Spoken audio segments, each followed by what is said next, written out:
Bonjour, alors merci à tous et désolé pour ces contretemps techniques. Donc, mesdames et messieurs, bonjour. Mon nom est Annie Bezeau, directrice principale gouvernance et gestion des risques chez KPMG. Alors, je vous souhaite la bienvenue pour cette première édition virtuelle de la saison 2020-2021. Donc, le Midi Conférence aujourd'hui a comme thématique réputation corporative et gestion de risques, prévenir, éviter et gérer. Nous aurons le plaisir d'entendre trois panélistes MBA de grande qualité. Madame Cathy Big, MBA, présidente Ordre des ingénieurs du Québec. Claude Bergeron, MBA, chef de la relation des risques et relations avec les déposants, Caisse de dépôt et de placement du Québec. Fadi Daguerre, MBA, directeur du service de police de l'agglomération de Longueuil. Et aujourd'hui, votre modératrice sera Myriam Crevier, MBA, vice-présidente et directrice générale Sirius Réputation. Au nom de l'Association des MBA du Québec, j'aimerais remercier notre partenaire présentateur, RBC Banque Royale, et notre partenaire des Midi-Conférences, l'École de gestion John Molson de l'Université de Concordia. Merci à CGI, notre partenaire or, à nos partenaires argent, Bell, EY, La Presse, BMO, Raymond Chabot Grant Thornton, et à nos partenaires bronze, Deloitte, McCarthy-Tétrault, TD Assurance, Solio Groupe Coopératif. Merci également à nos partenaires de saison, Canada Vie, Investissement Québec, Collège d'administrateurs de société, Fasken, Fonds de solidarité FTQ, Groupe Deschaines, Norton Rose Fulbright, Banque Scotia, Caisse de dépôt et de placement du Québec, Gestias. Avant de débuter la conférence, j'aimerais inviter le président de l'association, Luc Bisaillon, à vous adresser quelques mots. Bon midi à tous. Tout d'abord, j'aimerais vous remercier de votre présence en ce premier midi-conférence virtuelle de la saison. Pour ceux qui ne le savent pas, notre mission première à l'AMBAC est de faire rayonner le titre MBA et de rehausser sa valeur et sa notoriété. Nous réalisons cette mission en donnant la tribune à des panélistes MBA d'exception, comme ceux que vous aurez la chance d'entendre ce midi. Je vous annonce aussi que l'AMBAC tiendra un nouvel événement virtuel le 26 novembre prochain, nommé les MBA de l'heure. Cet événement a comme objectif de rendre hommage aux MBA qui se sont démarqués depuis le début de la pandémie. Nous allons annoncer plus de détails dans les prochains jours. Sur ce, je vous souhaite une bonne première des midi-conférences et je cède la parole à notre maître de cérémonie, Annie Bezeau, MBA. Merci. Merci, Luc. Alors, quelques mots sur la modératrice. Alors, Myriam Crevier, vice-présidente et directrice générale de Sirius Réputation. Elle cumule plus de 15 ans d'expérience en gestion de réputation, acquise essentiellement en cabinets conseils locaux et internationaux. Son expertise couvre notamment la planification stratégique, les communications externes et internes, de même que la prévention et la gestion de crise. Elle est engagée dans diverses organisations montréalaises, en plus de siéger sur le conseil d'administration de l'Association des MBA du Québec. Elle préside le conseil d'administration du Musée pour enfants de Montréal et agit également comme intervenante à l'Institut de leadership en gestion et comme coach d'affaires à la Fondation Montréal Inc. Sans plus tarder, je cède la parole à la modératrice de Midi-Conférence. Bonjour tout le monde, merci Annie. Alors, très heureuse d'être avec vous aujourd'hui. Je suis vraiment ravie. Premier midi-conférence de la saison, le premier en mode virtuel également. La gestion de réputation, c'est un de mes sujets de prédilection, alors je me sens privilégiée de jouer ce rôle aujourd'hui avec vous. Alors, laissez-moi vous présenter nos trois panélistes aujourd'hui. D'abord, Cathy Big, MBA. Donc, présidente de l'Ordre des ingénieurs du Québec depuis 2016. Elle s'est distinguée par sa contribution exceptionnelle au rétablissement de la confiance envers la profession d'ingénieur suite à la commission Charbonneau. Avant son élection à la présidence de l'Ordre, elle a fait carrière en ingénierie pendant plus de 10 ans. Elle a obtenu son MBA à HEC Montréal. Et pour la petite histoire, Cathy et moi étions de la même cohorte. Ses réalisations ont été reconnues par Ingénieurs Canada. Elle a été également reconnue par l'Académie canadienne du génie et la Fédération des chambres de commerce du Québec.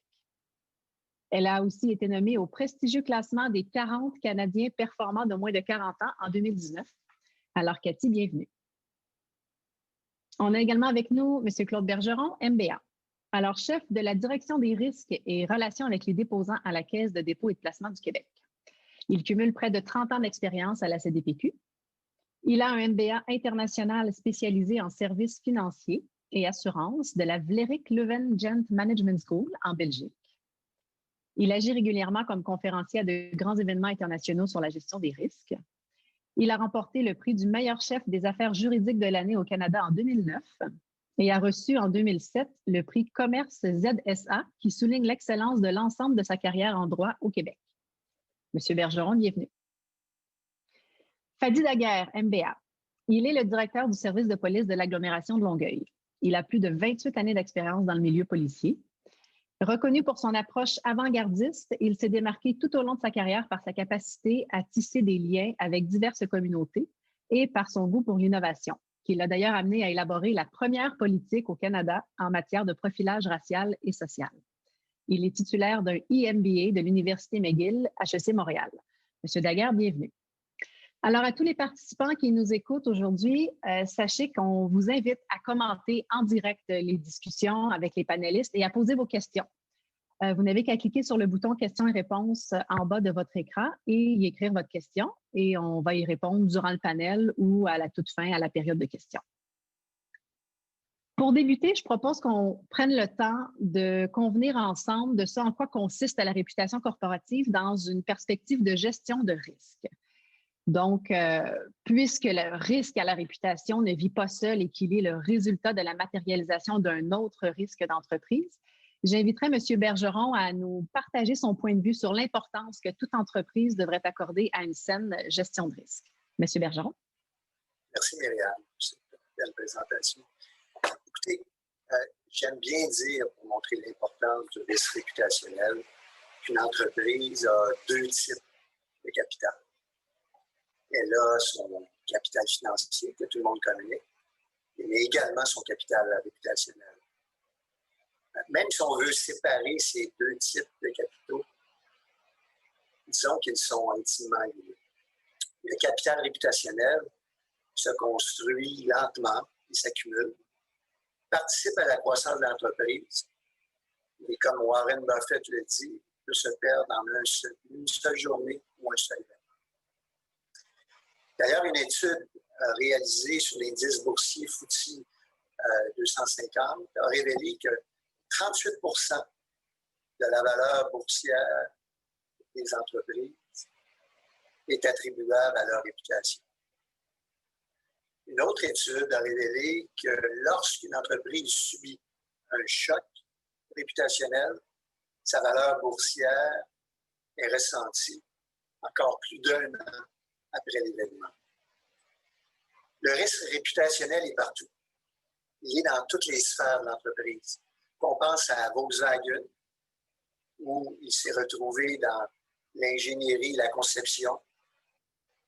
Il peut se retrouver dans la gouvernance, il peut se retrouver dans le leadership, dans les opérations, dans le choix des ressources qu'on utilise. Que l'on pense encore, à titre d'exemple, à la disparition, voilà quelques années, d'Arthur Andersen, disparu en raison de son association à une fraude comptable d'Enron. Rio Tinto, frappé au niveau de son risque réputationnel par la destruction d'une grotte aborigène en Australie, plus récemment, qui a causé le départ de quelques-uns de ses hauts dirigeants. Ferrero, voilà quelques années, avec la polémique de l'huile de palme dans le Nutella, liée à son empreinte environnementale et son potentiel cancérigène. L'Obla, avec l'effondrement en 2013 au Bangladesh d'une usine qui fabriquait les vêtements de la marque Joe Fresh. Bref, c'est partout qu'on retrouve le risque réputationnel, dans tous les risques, et il faut le gérer activement. Merci. Merci, M. Bergeron, pour cette introduction. Donc, j'aimerais débuter en vous posant une question. Justement, vous parlez du risque à la réputation. Il y a tout cet aspect de prévention. On sait qu'à la Caisse, vous appliquez avec beaucoup de rigueur la gestion des risques financiers, évidemment. Mais qu'en est-il du risque à la réputation au sein de votre organisation? Comment ce risque-là est abordé chez vous? Écoutez, comme vous le dites, les méthodes qui ont été développées ne sont pas tellement différentes en risque réputationnel qu'en risque financier.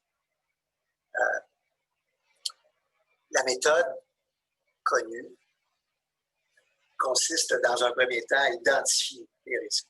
Donc, il faut faire une cartographie de l'ensemble de nos risques.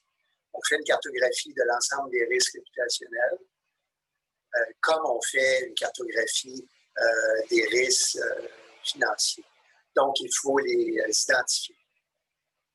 Par la suite, il faut s'établir une bonne gouvernance. Donc, il faut faire en sorte qu'on sache qui sont les responsables, quel est le rôle de chacun dans la gestion des risques. Qui dit risque réputationnel, dit activité de formation.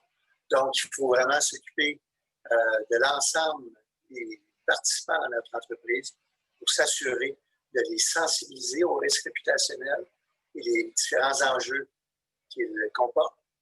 Et finalement, il faut avoir des plans. Il faut avoir un plan de gestion des incidents liés au risque réputationnel. Il faut avoir des positions qui sont prises.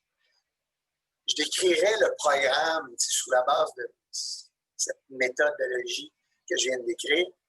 Le programme que nous avons, je pourrais le synthétiser en 4 grandes parties. La première partie, c'est l'établissement de lignes directrices. Donc, qu'on pense à la position qu'on a dû s'établir sur le cannabis, qu'on pense au budget carbone, position sur investissement dans l'énergie fossile, qui a développé sur un budget carbone, un budget qui oblige nos gestionnaires à en tenir compte dans leur prise de décision et qui conduit à des engagements de la Caisse de réduire son empreinte carbone de 25 %, de doubler ses investissements verts de 50 %. Donc, des engagements qui sont déjà accomplis. Donc, on pense à ce type d'engagement-là. Il y a des lignes directrices qui sous-tendent. Un autre exemple que je peux donner, les bombes à sous-émission, bombes antipersonnelles. Donc, la Caisse a adopté des positions qui sont, dans certains cas, publiques sur ces lignes directrices, ce qu'elle peut faire et ce qu'elle ne doit pas faire. Le deuxième élément de notre gestion du risque réputationnel, c'est ce que j'appellerais le volet préinvestissement. Donc, à la fois notre équipe de risque et nos équipes de relations publiques scrutent chacun des investissements que nous réalisons avant qu'ils soient réalisés. Là-dessus, je pourrais vous donner une série d'exemples d'événements ou d'investissements qui ont été bloqués. À titre d'exemple, qu'on pense à un fabricant de pièces d'auto américaines pour lesquelles, dans le cadre des travaux qu'on a réalisés, on a découvert qu'elle avait un mauvais bilan en termes de santé et sécurité au travail. Un distributeur d'eau en Espagne, où on a découvert qu'un co-actionnaire potentiel qui avait 10 % des actions faisait l'objet d'enquêtes pour détournement de fonds et blanchiment. Qu'on pense à une clinique de fertilité dans laquelle on voulait investir, on considérait faire un investissement, mais on a découvert qu'elle faisait de la sélection d'embryons. Donc, le préinvestissement, autant une façon de s'assurer que notre réputation ne sera pas affectée en le contrôlant, en l'analysant. Par la suite, on a le post-investissement. Post-investissement, c'est une activité de suivi des entreprises en portefeuille, c'est une activité d'influence. Un exemple que je pourrais donner, on est dans un autobus, une compagnie d'autobus aux États-Unis. Cette compagnie-là, bien entendu, a des opérations. On peut imaginer le genre de risque s'il y avait un accident ou encore s'il était démontré qu'elle était négligente, le genre d'impact qu'il pourrait avoir sur la Caisse. Parce qu'on a un niveau d'actionnariat très élevé, donc pas loin de 70-80 %.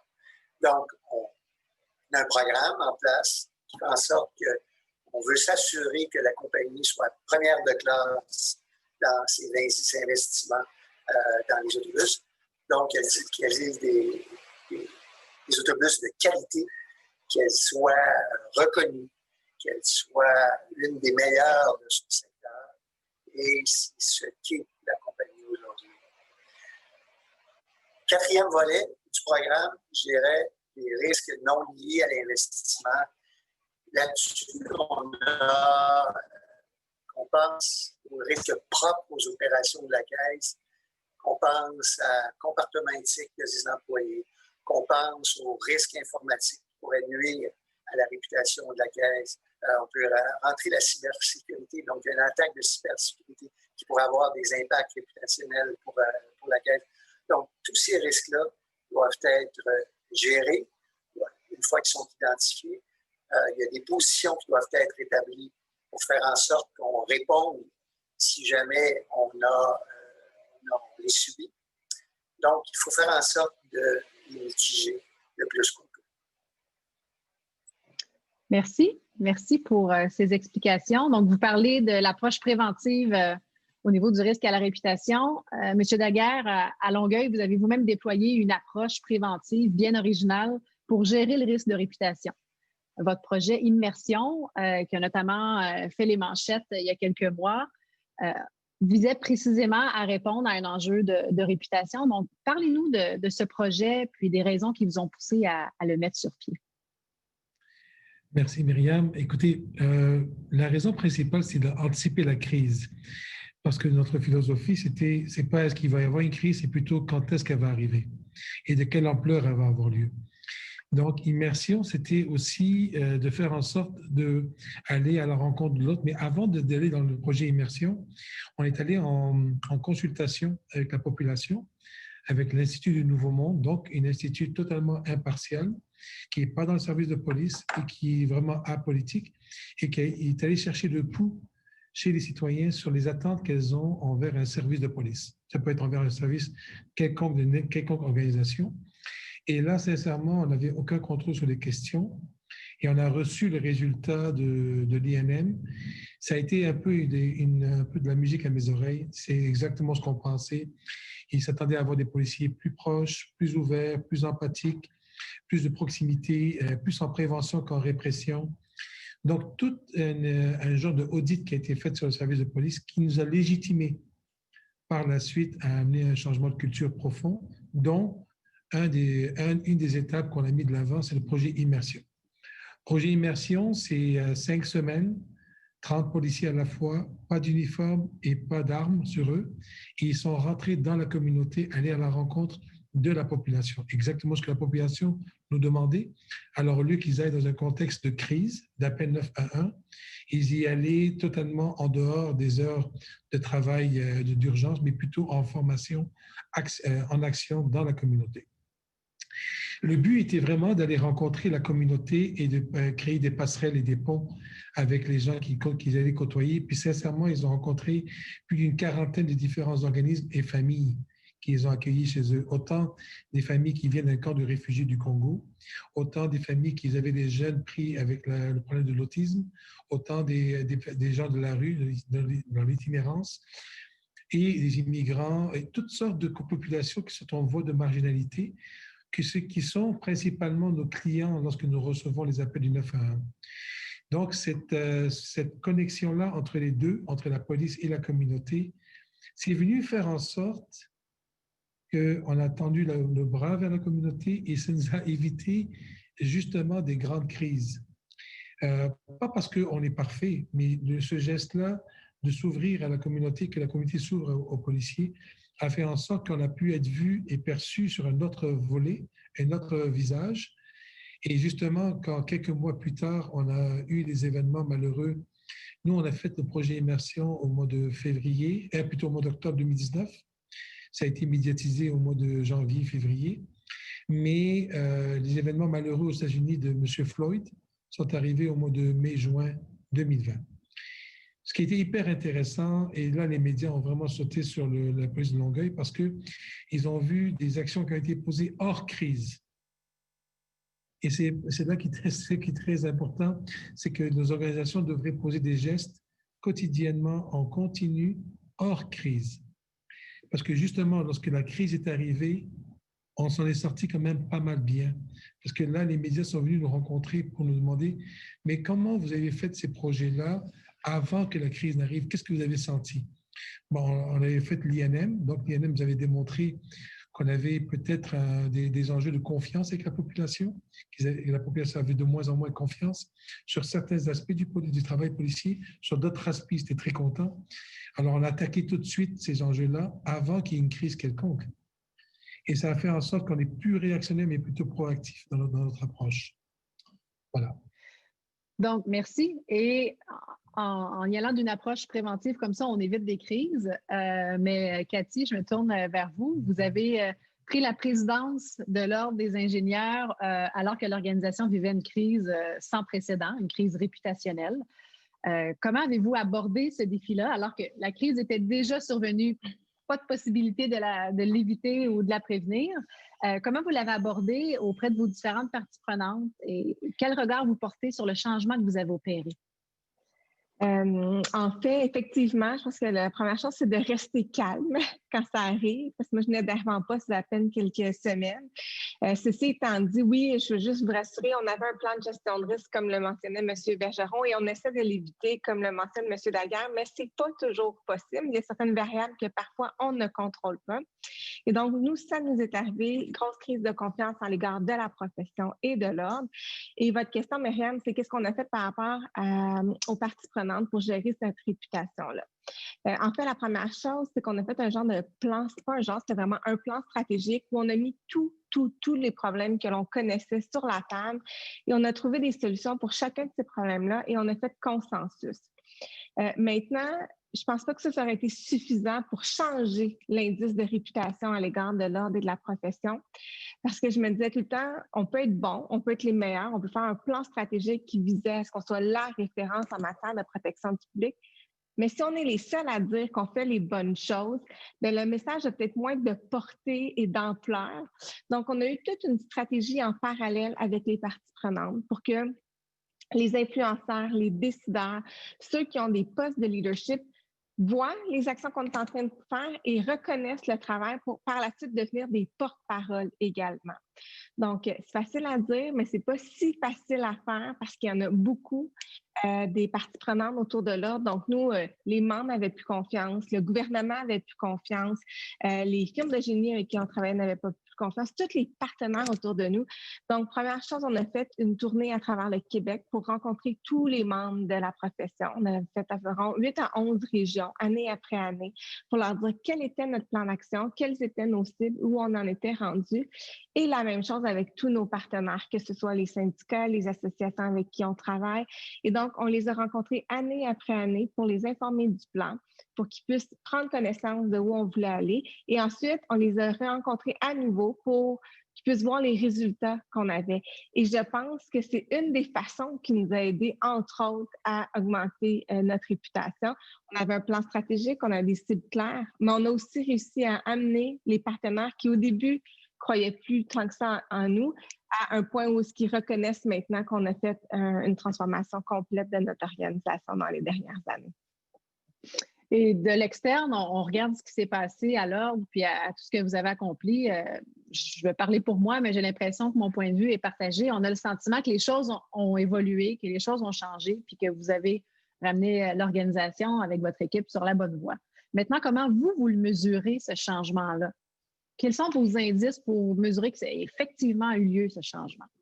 On le mesure de plusieurs façons. Premièrement, depuis nous, à tous les 2 ans, depuis des années, on faisait un sondage de perception du public à l'égard de l'ordre et de la profession. Donc, on avait ce baseline-là qu'on a bâti à travers les années. Donc, par exemple, avant la commission Charbonneau, on savait exactement quel était l'indice de confiance du public à l'égard de l'ordre et de la profession. Il était autour, je vais de mémoire, là, de 69 %. Et lorsque la commission Charbonneau est arrivée, descendu à 49 %. 2 ans plus tard, on a repris la mesure, on est revenu autour de 70 %, donc équivalent avant la commission Charbonneau. Donc, il y a des indicateurs très formels comme ça pour lesquels on fait des sondages, on bâtit des baselines à travers les années pour lesquels après ça, on peut aller comparer. Mais il y a aussi tous les indicateurs informels que je pourrais dire, que ce soit lorsqu'on organise des événements. Par exemple, au début, on faisait le cocktail des parties prenantes où il y avait beaucoup moins de participants participation qu'aujourd'hui. Aujourd'hui, ce côté-là où on invite justement tous les influenceurs à venir prendre une fois par année pour les informer de ce qu'on fait. Le dernier événement qu'on a fait, c'était Salcombe. Même dans les commentaires, c'était inviter moins de monde, nous prenait une salle plus grande parce qu'il y avait beaucoup de participation comparée à avant. Les événements qu'on fait avec les membres aussi. Le gala d'excellence où on reconnaît la profession d'ingénieur. Si je retourne en 2016, la participation, les gens qui venaient à versus aujourd'hui, on est obligé de louer des salles plus grandes. Donc, on a plusieurs autres indicateurs. Nos groupes de travail où on fait des réflexions sur des sujets, on a de plus en plus de participation. Donc, il y a beaucoup d'indicateurs comme ça qui nous permettent de voir qu'effectivement, au-delà de la perception, nous montre que oui, notre réputation a changé à travers les années. Et je vais me tourner vers l'auditoire. On a des questions qui nous ont été soumises. Donc, je vous la lance à tous les trois, à nos trois panélistes. Donc, on a Alexandre qui nous demande pourquoi est-ce qu'il y a encore des cas de manquement liés à la réputation, alors que les compagnies et les dirigeants sont sujets à des répercussions morales, ne serait-ce que le regard du public. Serait-ce que les conséquences ne sont pas assez fortes pour démotiver les dirigeants et les entreprises à de tels comportements? Qu'est-ce que vous en pensez? Est-ce que quelqu'un se répond? Je vais me lancer. Je pense que la question, elle est simple comme ça, mais je pense que ça peut être plus complexe d'y répondre. Je pense que parfois, il y a des organisations qui vivent des crises de réputation, il y a des manquements, mais ce n'est pas toujours les dirigeants qui vont le faire.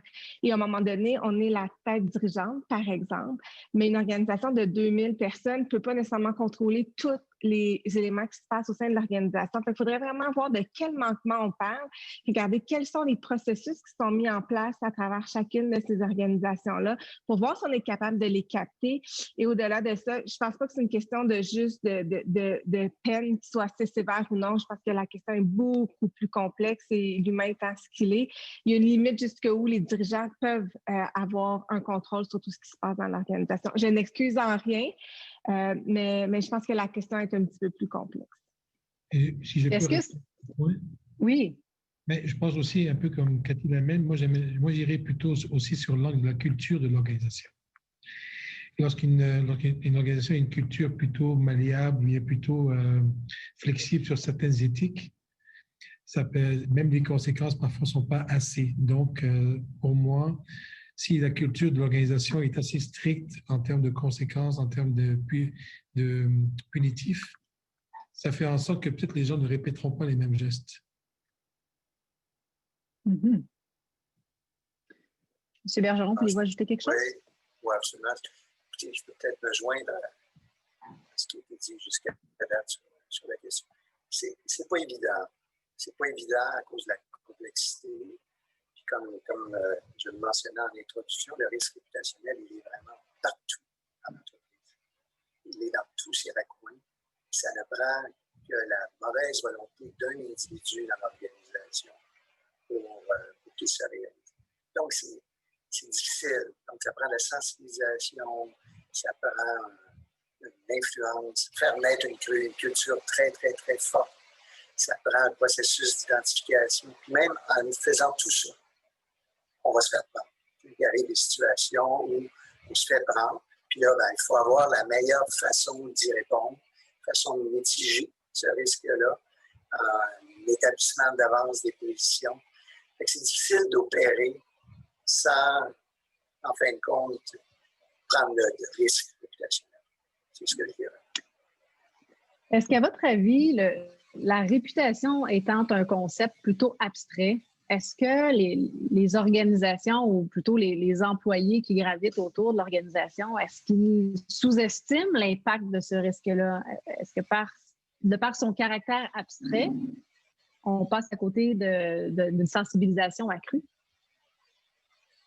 Vas-y. Non, vas-y. Écoute, ce que j'allais dire, c'est que d'un pays à l'autre, dans la Caisse, une organisation internationale avec des employés un peu partout à travers le monde, d'un pays à l'autre, d'un événement à l'autre, il y a des pertes de conscience qui peuvent se faire de la part de ceux qui sont au front. T'sais, un investisseur ou un gestionnaire, en ce qui me concerne, qui vit avec un dossier qui cherche des bonnes opportunités d'investissement pourrait se faire aveugler par le rendement potentiel. Quel investissement peut lui donner, sans considérer suffisamment l'aspect réputationnel. Donc, c'est pour ça qu'il faut continuellement solliciter, intervenir, influencer pour faire en sorte qu'on évite des erreurs qui peuvent affecter l'organisation. Et encore une fois, c'est pas ça. Moi, si je peux répondre aussi à la question, Myriam, bien que je suis sensible au risque réputationnel, puis je faisais attention dans mes anciens emplois et tout, puis on avait des formations, puis on était informés. Je pense que les employés en sont conscients, mais une fois qu'on a les deux pieds dans la chaise du dirigeant, puis qu'on se ramasse avec le micro et le risque d'être devant la caméra, je ne regarde plus les dossiers de la même façon, juste par la fonction et le rôle de porte-parole et qu'on va devoir défendre. Fait que moi, je comprends totalement la réalité des employés, qu'on a beau les former, et c'était même moi-même le cas. Je regardais un dossier, je pensais, oui, OK, il y a un risque de réputation, on fait ci, on fait ça. Mais une fois que tu te ramasses devant à être celui qui défend, tu as comme une sensibilité plus grande, tu vois les choses différemment. Et ça vient ajouter à la réalité qu'à un moment donné, on peut pas critiquer les employés de pas vivre. Je pense qu'il faut être dans ces souliers-là pour vraiment comprendre la réalité qui vient avec cette responsabilité-là. Je ne sais pas si c'est clair ici, là, mais ouais, moi, je vois vraiment une différence depuis que j'ai changé de chapeau. Là. Oui. Fadi, voulez-vous ajouter quelque chose? Juste rapidement, selon l'organisation, quand vous êtes dans une organisation à service public, moi, souvent, ce matin, j'ai rencontré des nouvelles recrues, je leur disais, dès que vous portez l'uniforme, vous rentrez en scène. Vous êtes en scène, donc vous êtes filmé et enregistré par tout le monde. Et c'était pas le concept de réputationnel, c'est vraiment pas abstrait au niveau des services de police, c'est beaucoup du concret. Parce qu'un dérapage, ça arrive rapidement sous caméra et surtout les gens parfois éditent ce qu'ils ont vu de l'intervention et là c'est parti. Au niveau des médias, ça dérape de partout. On est toujours en rattrapage. Donc, c'est pas abstrait, c'est du concret, mais encore une fois, un peu comme on disait tantôt, chaque individu peut jouer un rôle pour faire en sorte que ça glisse ou ça glisse pas au niveau médiatique. Mm-hmm. Je vous amène complètement ailleurs une autre question liée à notre contexte actuel. À votre avis, est-ce que la crise sanitaire qu'on est en train de vivre ici et partout dans le monde, est-ce qu'elle influence la façon dont les entreprises gèrent leur réputation ou est-ce qu'elle a teinté la réputation de certaines entreprises? Avez-vous un point de vue à nous partager sur ce sujet-là? Moi, j'en aurais un tout petit et pas mal d'actualités. Lorsque le gouvernement, lorsqu'on commence à parler de donner des billets de contravention aux gens qui ne respectent pas les consignes, j'ai vraiment intervenu beaucoup avec mes policiers sur l'aspect prévention, jugement, avant d'intervenir dans des situations complexes parce qu'un seul dérapage, une seule action policière vue ou perçue comme étant trop raide ou trop difficile ferait en sorte qu'on ferait la première page des journaux et des médias démontrant qu'on fait preuve de manque de jugement. Donc, je leur ai demandé d'y aller de manière très progressive avant de se rendre à la contravention. Mais je vous avoue que je marche sur une corde extrêmement raide et extrêmement fine parce que c'est très complexe présentement entre télémandat, intervention. Donc, c'est délicat comme situation.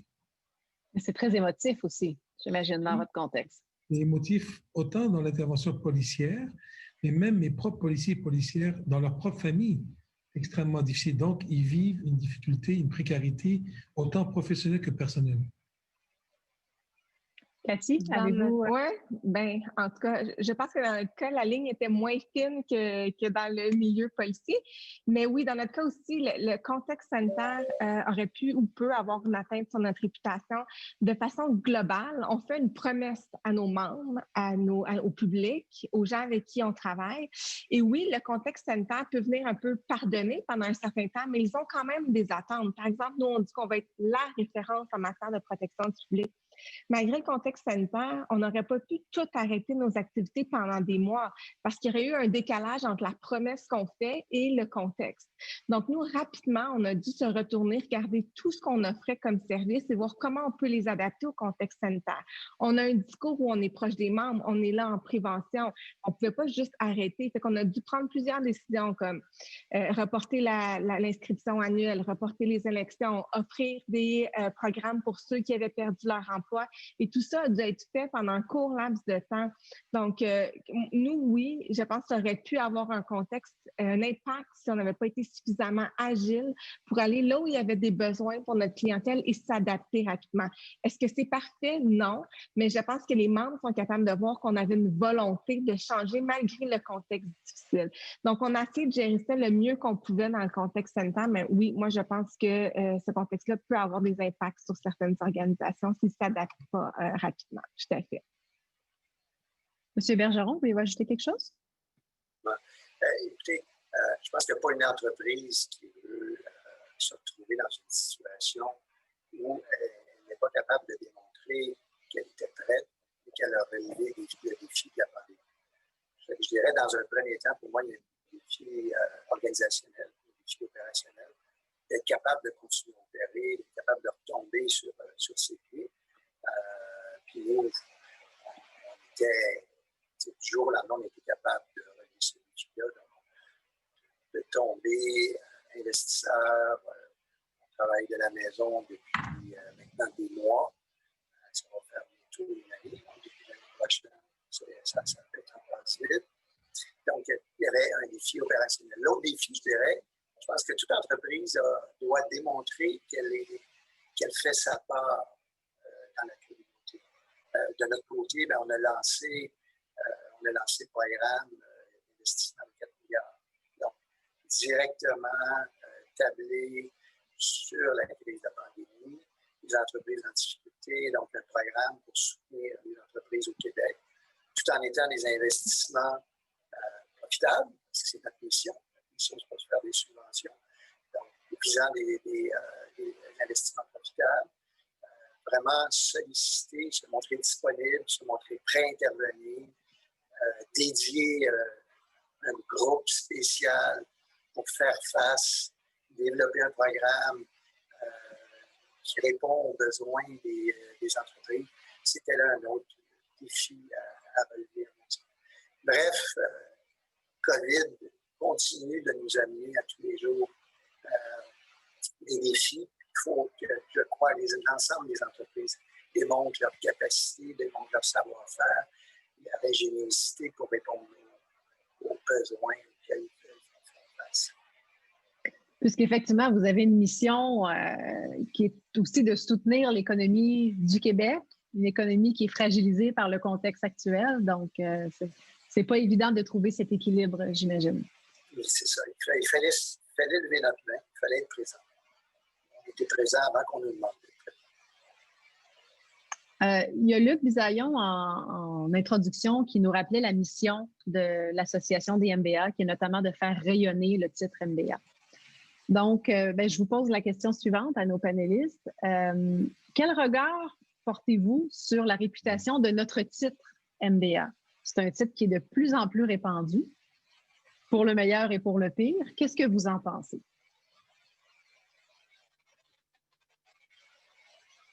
Quelqu'un veut se lancer? Je peux peut-être me lancer. Moi j'ai la chance et le malheur d'emporter un autre titre qui a une réputation, je crois, je n'ai pas comparé les sondages, mais je crois qu'il est plus difficile. Celle d'avocat, on est souvent, on fait tous les livres de blagues qui existent sur les avocats sont nombreux. Donc, pour moi, MBA, c'est pas mal au niveau de la réputation, je crois, sans avoir comparé les résultats de sondage. Mais c'est certain que plus on a de membres dans une profession, plus les membres, chacun des membres doit être conscient que le travail qu'il effectue, son comportement, l'influence sur les autres membres. Porter le titre de MBA, c'est en soi porter la responsabilité par rapport à nos confrères, à nos collègues, qui le portent également. parce que nos agissements, notre façon de répondre les fois qu'on est interpellé vont influencer la vision du type. Donc, c'est une réputation à maintenir, c'est une réputation qu'il faut faire en sorte de préserver. Donc, tout le monde est responsable. Cathy, voulez-vous ajouter quelque chose? Oui, en fait, la question, c'est est-ce que c'est une bonne ou une mauvaise chose? Moi, je pense que le MBA a une très bonne réputation. Je pense que c'est une bonne chose parce que ça vient dire, au fond, que la personne, elle a des bases en gestion, des compétences en gestion, que ça devient un dirigeant qui sait ce qu'il fait, comprend la portée de ce qu'il fait. Et juste pour dire comment je pense que ça a des bonnes choses, je pense même que pour certaines personnes, ça fait peur lorsqu'on se présente avec un titre de MBA. Je me rappelle même une entrevue que j'ai faite pour un poste qui ne nécessitait pas nécessairement le titre de MBA, mais dans l'entrevue, la personne me posait beaucoup de questions sur le MBA, de mes compétences, et que je voyais que ça créait une insécurité parce que l'autre ne l'avait pas. Fait que juste pour montrer comment ça montre des standards en gestion élevés, puis j'ai eu le poste, il n'y a pas de problème, mais moi, je pense que c'est une bonne chose que le titre de MBA prenne de l'ampleur et qu'il soit reconnu sur le marché. Je pense que ça ne peut qu'être positif. La seule chose que je rajouterai, après ce que Cathy vient de dire, moi aussi, je trouve ça extrêmement positif. La seule chose, c'est je me demande s'il faudrait absolument que le niveau de la qualité de l'enseignement reste à un niveau élevé, surtout qu'il y a de plus en plus de programmes différents de MBA, et certains mois, une année, 2 années, 3 années, peu importe. Les gens peuvent s'y perdre un peu. Il faudrait vraiment que la qualité, je suis soucieux là-dessus, qu'elle reste d'un haut niveau. Vous parlez d'éducation, ça m'amène sur une question de l'auditoire. On a Anne-Marie Breton qui nous pose la question suivante. Est-ce que d'enseigner le risque de réputation à l'université ou au bac ou au MBA serait une bonne idée ou est-ce que c'est trop tôt dans la carrière des gens de l'apprendre sur les bancs d'école? J'aimerais y répondre. Moi, je l'enseigne déjà à mes enfants qui ont 8, 9, 10 ans. Pour moi, la réputation, c'est pas juste une réputation d'organisation, c'est la réputation même de l'individu. Ton identité professionnelle va te suivre du secondaire, cégep peut-être moins, mais dès l'université.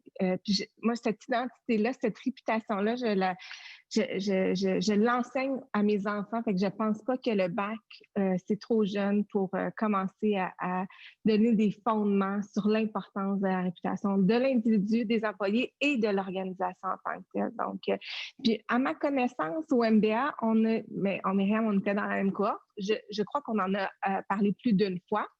Par contre, moi, j'ai le titre d'ingénieur également. J'ai pas souvenir qu'on a parlé de ça au baccalauréat en génie. Écoutez, ça fait quelques années, là, je peux en avoir oublié. Mais si ce n'est pas le cas, je pense que ce serait une bonne chose que ce soit introduit si ce n'est pas fait aujourd'hui. Et peut-être qu'aujourd'hui, c'est inscrit dans le bac au génie avec tout ce qui s'est passé. C'est possible, effectivement. Est-ce que vous voulez ajouter quelque chose? Très bien dit de la part de Cathy, j'ai rien à rajouter. Moi, je dirais que, oui, je souscris à ce que Cathy a dit également. Je dirais que ce qui s'est développé beaucoup, c'est tout ce qui est facteur ESG, environnement, social, gouvernance, où on retrouve une grande partie, pas tous les risques réputationnels, mais une grande partie. C'est un beau chapeau pour le risque réputationnel. Donc, de mettre l'accent sur les facteurs ESG tout en y revend vraiment un aspect plus risque réputationnel, ce serait sûrement une bonne chose. La réputation, c'est fondamental. Vous voulez nous parler un peu de ce que sont les risques ESG pour ceux qui sont moins familiers avec cette expression? Oui, bien écoutez, environnement, social, gouvernance, c'est le chapeau qu'on regroupe. Donc, de plus en plus d'entreprises